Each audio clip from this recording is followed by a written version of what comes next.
তারপর যেতে যেতে এক নদীর সঙ্গে দেখা। পায়ে তার ঘুঙুর বাঁধা, পরনে উড়ু উড়ু ঢেউয়ের নীল ঘাগরা। সে নদীর দুদিকে দুটো মুখ। একদিকে সে আমাকে আসছি বলে দাঁড় করিয়ে অন্য মুখে ছুটতে ছুটতে চলে গেল।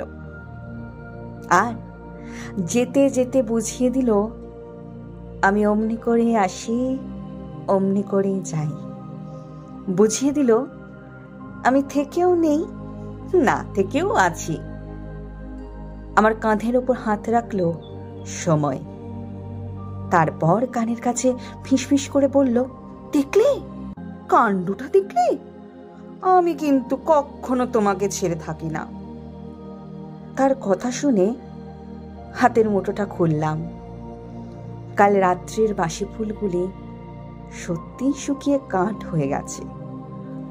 গল্পটার কোনো মাথা মুন্ড নেই বলে বুড়ো ধাঁড়িদের একেবারেই ভালো লাগলো না। আর তাছাড়া গল্পটা বানানো, পাছে তারা উঠে যায়, তাই তাড়াতাড়ি ভয়ে ভয়ে আবার আরম্ভ করলাম।